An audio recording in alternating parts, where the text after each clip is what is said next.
I hear voices. I hear male and female voices. They tell me you look like a chimp. Nobody likes you. I get no break from it. I'm at that point where I'm just accepting the things that I can't change. And having schizophrenia is just one of them.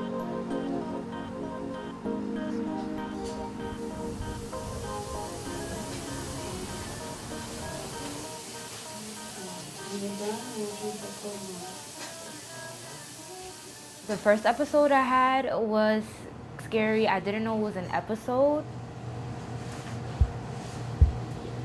I remember being in my room and all of a sudden I started hearing psst, psst. Like people were watching me from the ceiling. I was just crying because I was just so scared.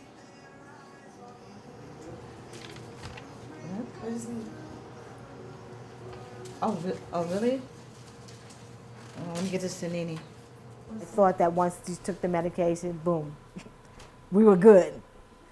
That was going to cure it.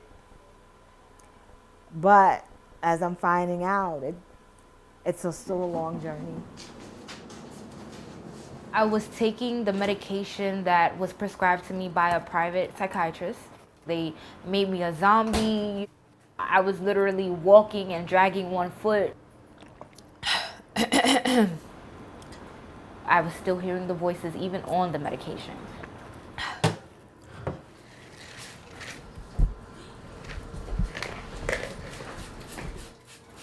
OnTrack played a big part in helping me deal with those issues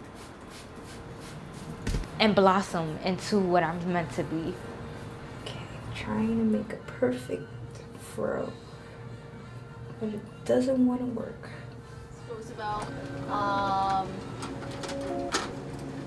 just put a star. OnTrack is a multidisciplinary clinical team. We specialize in early intervention treatment.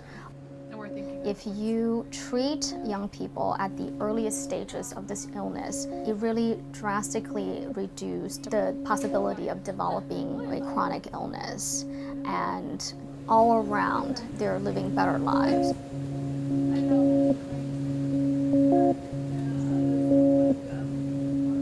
Our model is person-centered and recovery-focused. In other settings, the therapist or the psychiatrist will be telling the family and the young people, well, I see that your diagnosis is this, and therefore here are the medications you have to take. But we're not just about prescribing your child medications. This is about learning what their goals are. Morning. How you doing? Morning. How you doing? Morning. I'm working on my bachelor's degree. Morning. Morning, guys. Morning. All right. So today is the first presentation day. When I first met Margaret, she was telling me, I want to get back into college again. I just want to graduate. She had multiple hospitalizations. Right. My second article is about race and how it impacts your mental health. And having other providers tell her that you're sick. There's no cure for this. So you might as well just stop going to school. And I told her, Margaret, you're the only person that can tell yourself that you cannot do something. All right, very good.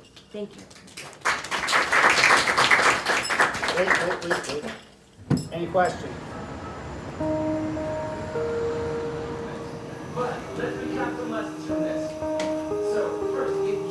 My sister recently moved in with us. She has an autistic son. And living with them has been a challenge. I asked her one time, are you still hearing voices? And she was like, why do you need to know that information? And I'm like, okay. It's like, all right, well, that was the end of that. She's new to the whole game. She's never seen me have an episode. She doesn't know anything about OnTrack. My mother, I guess, introduced it to her. I love her and support, you know, I feel bad what she's going through, but the things that was said was like, whoa, you like really crossed the line. It's like there's a part of me that can't believe that this is my sister because this is not how she was before.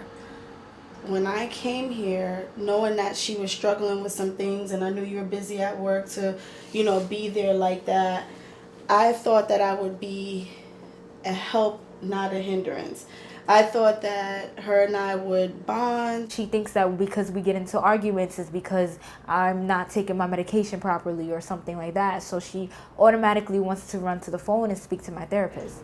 You know, I found out from Nan that Nene had tried to contact her, and I just felt like, you know, if you want to make things better, then, you know, I live in a house with you guys. So I should be the first person that you talk to or make aware of, because Nan can't say anything on my behalf that I don't want her to say. It wasn't trying to say, hey, what did she say at therapy or anything like that. We know that there's some sort of issue here.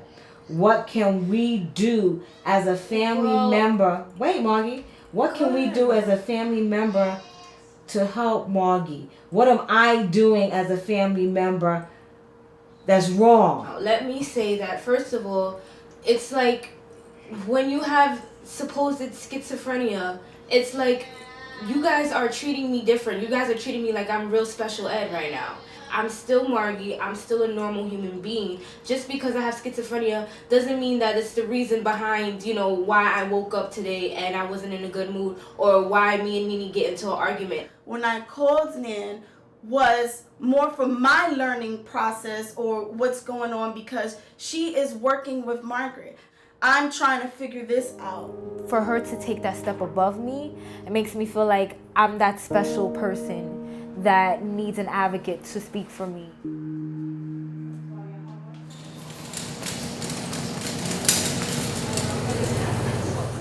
Providing that family support and the family education is so important in helping them understand this is still your child or your sister, but let's rally together around them, providing with them support so that they can continue living and get back on track.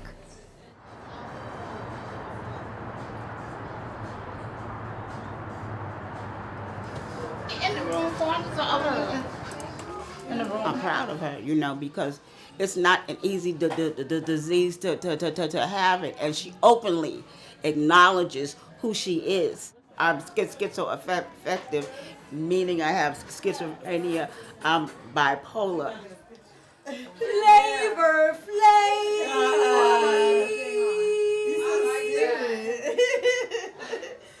That's cute. Got the money on the pockets. Got the pimp cup. Got the pimp cane. We're no different. We just have a disease. It's like having diabetes. This is something that we'll have for the rest of our lives. It can be controlled with medication, counseling. It definitely does look nasty, right? What's dry, Margie? Okay, great. It's in this bag right here, Margaret. Don't panic. After the fight, we talked and everything worked out. We were fighting for stupid reasons, and it's never that serious to stop talking with your family and to try to cut off your family, especially if you live under one roof. No, he's back. And we're gonna build a better relationship and better communication between each other and everything. And she's not actually taller than I am. She has shoes on. Whatever. No, it's that fro huff that you rock. Is it cold? In my arteries. Not cold. I know, and I drink Coke today. Yeah, it's okay. I drink one. But you know you can make wine out of a pumpkin. Huh? You know you can make wine out of a pumpkin. If it was a downgrade, you know, she's moving to a crappy place, I would be like, no, stay back at home. But no, this is an upgrade, and you know, she has space. That's another closet? Yeah, I know this is closet. Look. But I think I'm gonna have maybe this one be Stefan's because he doesn't have one in his room. So I have two closets for me. Maybe he's using the bathroom? Yeah. Do you like this? For Nene? Yeah, this is cute. That's cute, eh? It's gonna be weird a little bit, just being me and my mom again. Yeah. But, Just as you were getting adjusted, huh? yeah. So, but at least she doesn't live that far, so I could always drive up here. Yeah, you have to learn your way. I've been with OnTrack, it's almost 2 years now, but the connections that I made there are for a lifetime. I know I'll always be connected to Nan. In 1 mile, take She's a remarkable young woman who really was able to utilize, a lot of the services we're able to offer here. And, I know her 2 years with us is fast approaching, and I'm just so proud of her. To see her kind of start living again, start believing in her again, building that self-confidence. And she's in college. She's going to graduate in a few months, and she wants to be an advocate for mental illness. The Margaret today is just very blessed and very just happy and fortunate. Now having schizophrenia gives me something to stand for, something to talk about, and a reason to start a movement, a reason to stand out, a reason to be different and accept being different. Not as a flaw, but as a strength.